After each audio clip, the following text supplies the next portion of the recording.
Bom, Senhor meu Deus, gostaria novamente de agradecer pela oportunidade de estarmos encarnados e sermos recebidos nessa casa que sempre nos acolhe, que aqui sempre encontramos o remédio para nossa alma, o pão para nossa alma, que continuamos, Senhor, a ter força para estar aqui, para passar por todas as dificuldades. Peço também que envolva o Antônio Marcos, que irá falar essa manhã, que ele possa penetrar dentro dos nossos corações, para que a gente consiga, Senhor, novamente colocar o seu ensinamento, o seu evangelho em prática. Pai nosso que estais no céu, santificado seja o teu nome, venha a nós o vosso reino, seja feita a tua vontade, assim na terra como no céu. O pão nosso de cada dia dai-nos hoje. Perdoa, Senhor, as nossas ofensas, assim como nós perdoamos a quem nos tem ofendido. E não nos deixei cairmos em tentação, e livrai-nos de todo mal, que assim seja.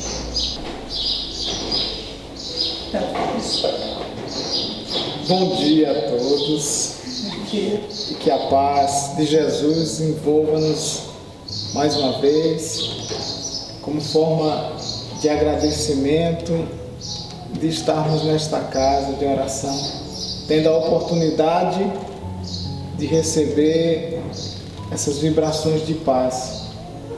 A casa vazia de encarnados, mas repleta de desencarnados. A pandemia só afeta os encarnados, não afeta os desencarnados. Mas nós preparamos mentalmente a ideia de falarmos sobre um assunto que, quando eu pensei nele, eu vi muitos links na doutrina, e o primeiro que eu me situei foi bem no início, no prefácio do Evangelho segundo o Espiritismo. E esse assunto, aí já vai uma opinião minha particular, de que ele é um assunto muito mais ligado a nós, supostos trabalhadores da doutrina espírita, aqueles que já disseram: eu sou espírita. Eu diria que esse assunto, ele pesa muito mais em nós.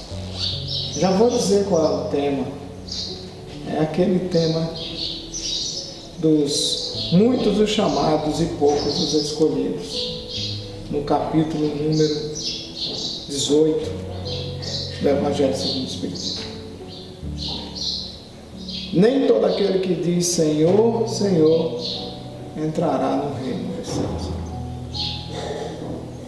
E o primeiro link que se faz com essa frase é o prefácio do Evangelho segundo o Espiritismo, a mensagem que eu vou ter o capricho de ler para nós. O prefácio do Evangelho segundo o Espiritismo. Eu diria que eu não vou ler ele completo, mas eu vou ler justamente a parte final, que todos já conhecem. O Espírito de Verdade nos diz, nos relembra dizendo: homens, irmãos que nós amamos, estamos próximos de vós, amai-vos também uns aos outros e dizei do fundo do vosso coração, fazendo as vontades do Pai que está no céu: Senhor, Senhor, e podereis entrar no reino do céu. O Espírito de Verdade. Essa é a primeira anotação que eu faço do capítulo Muitos os chamados, poucos os escolhidos. A palavra escolhido dá a entender de que alguém escolheu, mas não é bem assim. Se você acredita que Deus, onipotente, a inteligência suprema está escolhendo? Não está. Primeiro porque, momento algum, nós vamos surpreender a Deus para que Ele nos escolha. Porque Deus tudo sabe, tudo vê. A inteligência suprema, causa primeira de todas as coisas, já sabe o que vai acontecer no milésimo seguinte, no minuto, no dia, na semana, tudo, absolutamente tudo sobre a nossa vida, sobre tudo, já sabe. Então, o que é essa palavra escolhido? Chamados, todos nós somos, porque aí nós vamos fazer um outro link com a parábola do semeador. E o semeador saiu a semear indistintamente. O semeador saiu a semear indistintamente. O semeador é Jesus. É Jesus que faz nessa narrativa, nessa parábola, ele se coloca na posição de um agricultor. Porque aquele homem da época entendia isso muito bem. Agricultura. Então Jesus se coloca na posição do agricultor e diz que o semeador saiu a semear. Indistintamente quer dizer semear para todos. Então, chamados somos todos. O escolhido, a palavra escolhido é você, sou eu, é você que vai escolher. Você vai escolher o que você vai fazer. Você tomará a decisão. Nós vamos lembrar Jesus dizendo assim: nenhuma ovelha minha se perderá. E ao mesmo tempo ele diz assim, nessa passagem: nem todo aquele que diz Senhor, Senhor entrará no reino dos céus. E na frase seguinte ele vai dizer assim: afastai-vos de mim, eu não te conheço. Mas nós não estivemos contigo, Senhor, comemos juntos, bebemos juntos, curamos juntos, ouvimos tuas explanações. Eu não te conheço. É forte, né? Por quê? Porque ele está sendo enérgico agora. Porque ele está falando para quem tem. Aí entra o que eu disse antes, que eu acredito que seja para quem tem mais conhecimento, para quem se diz espírita e para quem é trabalhador espírita. Você já sabe. Você ouviu. E por que não fez? Mas é definitivo? Não, não é definitivo. Inclusive, não é definitivo o que nós falamos aqui. O que nós falamos aqui agora, ele está embasado nesse momento, nessa vibração que a doutrina espírita nos traz. Porém, o mundo está em constante evolução. O que é definitivo são as verdades imortais que o Cristo deixou. Isso é definitivo. Mas a minha interpretação, o meu modo de enxergar, ele vai fazendo variações, porque eu estou em constante modificação. Eu continuo evoluindo.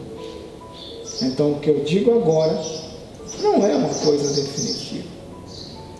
Porque muitos de nós falam aqui sobre o mesmo assunto e saem, às vezes, palavras diferentes e interpretações diferentes. E muitos dos que estão ouvindo aí entendem a sua maneira. Assim é a vida. Por isso que o Emmanuel diz assim sobre a verdade. Ele diz que a verdade é um espelho que se quebrou em milhares de pedaços, né? Cada um pegou o seu pedacinho. A verdade é minha. Eu olho no espelho, eu me vejo. Eu me vejo no espelho, então a verdade minha tem a minha cara, tem o meu jeito. Por isso nós temos que ter esse cuidado. A verdade, Jesus deixou claro para nós: conhecereis a verdade vos libertará. E ele diz mais: eu sou o caminho, a verdade e a vida, e ninguém chega ao Pai se não for por mim. Muitos de nós vamos interpretar, mas aí nós vamos lembrar de uma frase que está nesse capítulo. Nós vamos lembrar de um título, que é o último título desse capítulo, muitos chamados e poucos escolhidos, que diz assim: reconhece-se o cristão pelas suas obras. E você vai imaginar o que são obras. Você vai imaginar que são obras materiais? É praticar a caridade, é dar esmola, como naquela época, que tínhamos muitas pessoas precisando nas ruas? Ou o que é a caridade? É a solidariedade? São tantas formas de nós entendermos, mas a doutrina espírita, de modo particular, explica o que é a caridade. É benevolência, é indulgência e é perdão. Isso é a caridade. Então, obras ligadas a esses três tópicos: benevolência, indulgência, perdão. E aí entra de novo: nem todo aquele que diz Senhor, Senhor entrará no reino dos céus. E o que é o reino dos céus senão um reino de amor, um reino de justiça? Entrar nesse reino é estar apto a amar e ser justo, à maneira de Jesus. Porque a maneira de Jesus amar é uma, a maneira de nós amarmos é outra. Porque nós estamos no caminho da transição, da evolução.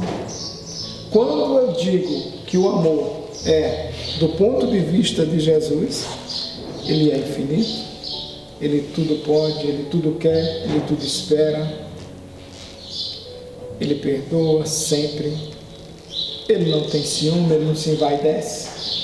Esse é o amor de Jesus. Já o nosso amor, ele passa pelo nosso sentimento e envolvimento com esse corpo físico, e muita coisa está limitada ao corpo. Quando desencarnamos, ainda estamos presos ao perispírito. E isso nos faz lembrar o que somos ainda quando encarnados, quando éramos encarnados. Quando isso vai melhorando? Quando vamos evoluindo e vamos desatando esse nó e nos libertando da matéria.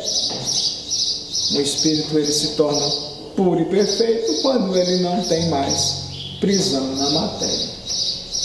Ele é puro e perfeito. O Allan Kardec, o nosso professor, ele é fantástico. Ele, no século XIX, ele tinha uma capacidade de raciocínio anormal. Ele dizia assim que nós tínhamos que ter uma preocupação com o entender, você compreender as coisas. Porque por ser um homem de ciência e um homem que compreendia muito bem dos vocábulos, ele havia criado a gramática, uma das gramáticas francesas, como professor Hippolyte, Então ele dizia assim, as palavras, elas têm um significado, mas você precisa entender sua essência, e daí não importa qual a palavra. Se você entendeu, não importa mais qual é a palavra. O que importa é a essência, a compreensão, usando muito o que o Paulo disse lá atrás, que a palavra mata, o Espírito vivifica.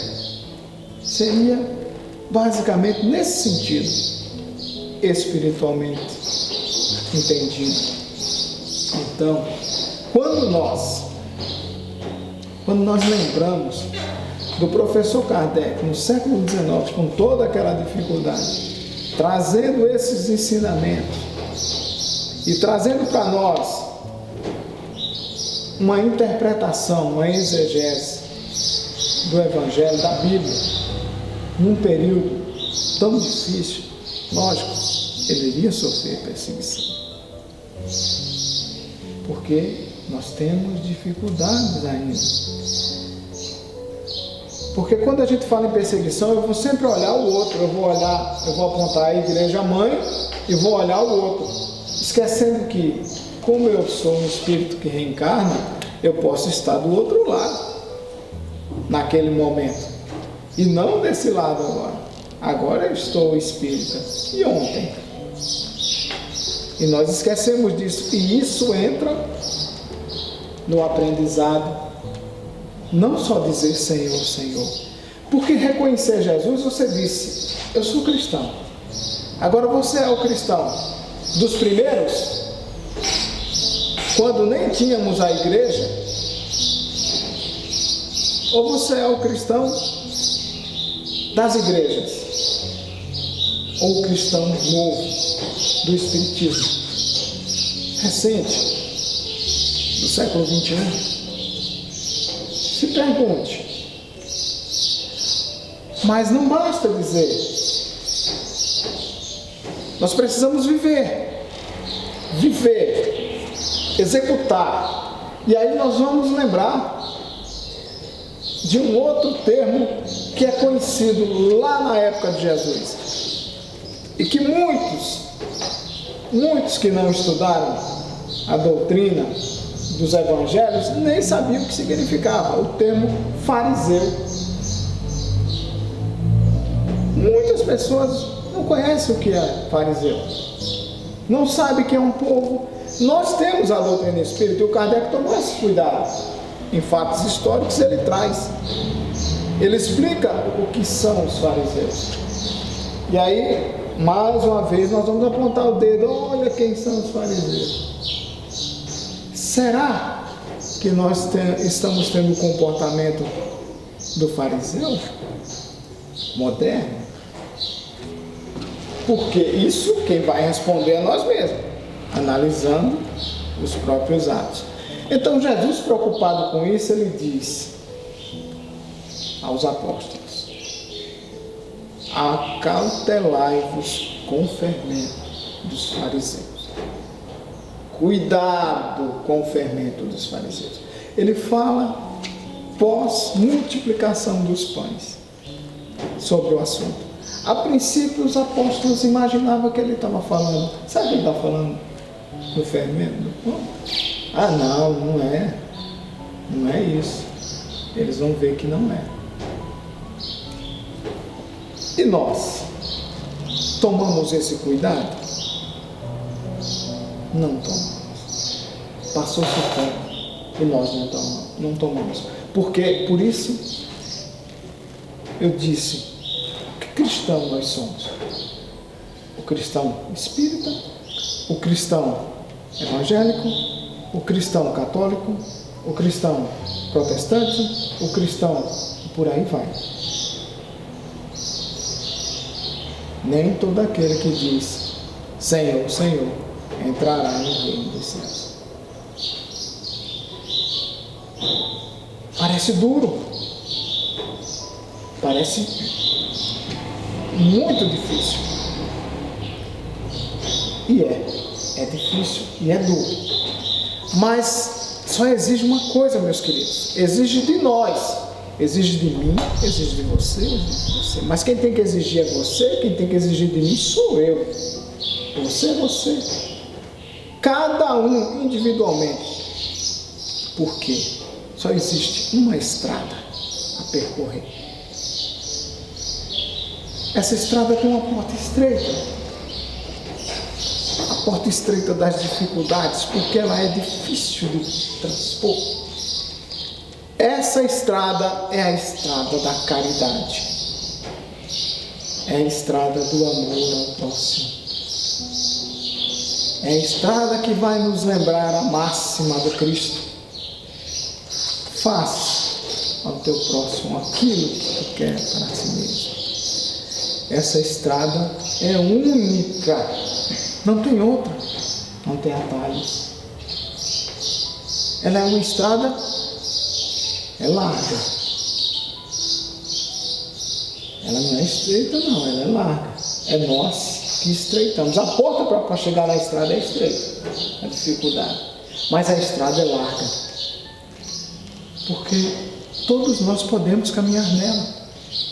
Basta querer. Basta desejar, ter vontade. Para isso, nós estamos evoluindo. Nós estamos aqui encarnados novamente.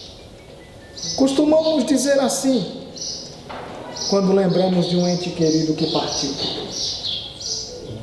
Morreu, faleceu, foi para o mundo espiritual, foi para o seio do Pai, retornou à terra, à pátria natural. São muitos os jeitos de falar, mas isso eu vou dizer do meu ponto de vista, não sei o teu, mas do meu ponto de vista, eu acredito que quando nós dizemos isso, a gente acredita que é definitivo. Morreu, ou voltou para o céu, voltou para o mundo espiritual, voltou para o umbral, voltou para algum lugar. Mas a pessoa vai reencarnar de novo. Nós esquecemos disso. Nós esquecemos principalmente que nós fizemos isso várias vezes. Morremos, nascemos de novo. Vivemos, morremos novamente. Nascemos de novo. Muitas e muitas vezes. Nós esquecemos. Mas não é esquecer, como está lá escrito na doutrina, que a misericórdia de Deus nos fez esquecer das vidas passadas. Não é isso. É esquecer que viveu e morreu. E nós ficamos com medo. Uma coisa que nós não esquecemos: os traumas. Fica gravado. Nós não esquecemos. Pode ser um trauma lá da época de Roma. Fica comigo gravado. Enquanto eu não superar. E como superar esse trauma? Senão enfrentando, caminhando nessa estrada. Enfrentar esse trauma é passar pela porta estreita. Caminhar nessa estrada larga da caridade, do amor. Assim como viveu Jesus. Da mesma maneira. Porque quando ele dizia: eu te ensino aqui agora, é para você fazer. Não é para você simplesmente ouvir. Porque aí nós vamos lembrar no final do Sermão do Monte, quando ele disse: aquele que escuta as minhas palavras e as cumpre e as executa é semelhante ao homem prudente que construiu sua casa na rocha. Veio a chuva, veio as tempestades, veio os ventos, e a casa continuou ali. Mas aquele que, ao contrário, ouviu estas palavras e não as executou, considerou as palavras vãs, é semelhante ao homem insensato que construiu sua casa na areia. Veio a chuva, veio o vento e as derrubaram. Jesus termina assim o Sermão da Montanha.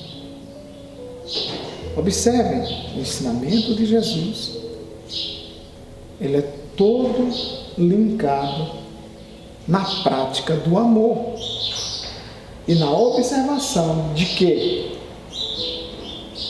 não é simplesmente ouvir, não é simplesmente dizer eu sou cristão, dizer Senhor, Senhor, eu estive convosco, eu almocei com o Senhor, eu caminhei contigo, mas eu não amei, mas eu não servi ao meu próximo. Então haverá choro e ranger de dentes. O pranto do sofrimento. Eu digo isso, é porque eu não vou passar, é porque eu não passo? Não, eu passo. Eu vou passar. E Deus sabe de tudo isso. Deus sabe de todas as coisas, como se diz popularmente. Mas quando é que eu vou saber que não surpreendo a Deus e preciso mudar o meu comportamento? E preciso entender que nesta doutrina maravilhosa que foi anunciada por Jesus no Evangelho de João, quando ele disse que não nos deixaria órfãos, que enviaria um outro Consolador, quando ele anuncia essa doutrina, que essa doutrina ela vem para dizer a nós: remodele-se, seja novo, seja uma pessoa melhor. O exemplo, o modelo você tem. Jesus.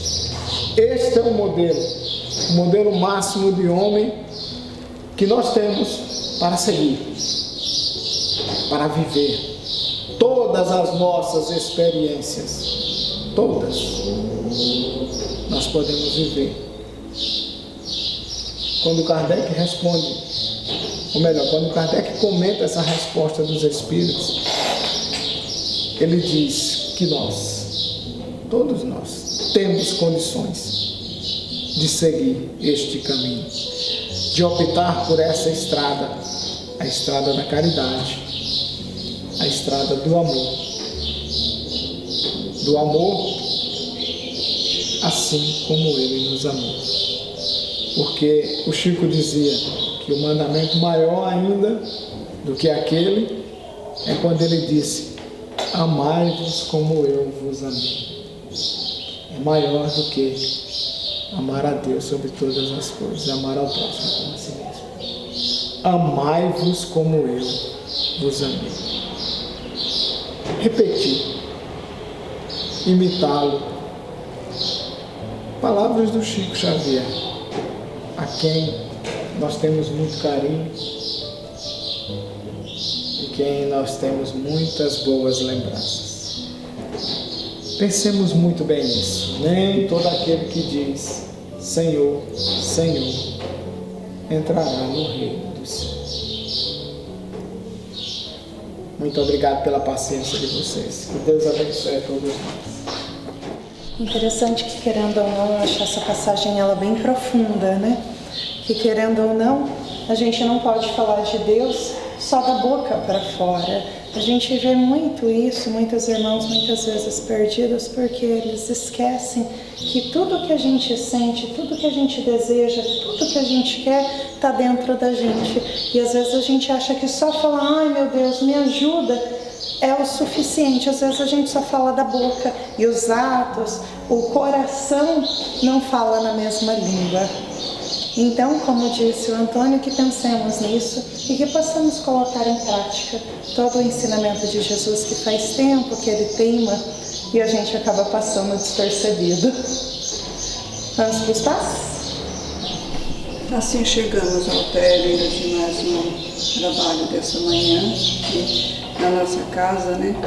Agradecendo a Jesus por tudo que recebemos e rendendo homenagem ao Pai Criador, que nos dá tudo aquilo que nós precisamos Agradecidos somos, Senhor Jesus, por esses momentos que nós passamos nesta casa bendita de oração. Que nós possamos levar daqui as energias necessárias para o nosso dia a dia, para que nós tenhamos força através dos nossos irmãos espirituais que nos amparam a todo momento. Obrigada, Jesus, por esse instante. Abençoa-nos hoje e sempre, Senhor. Sê conosco, amado e mestre, hoje e por todo sempre. Que assim seja.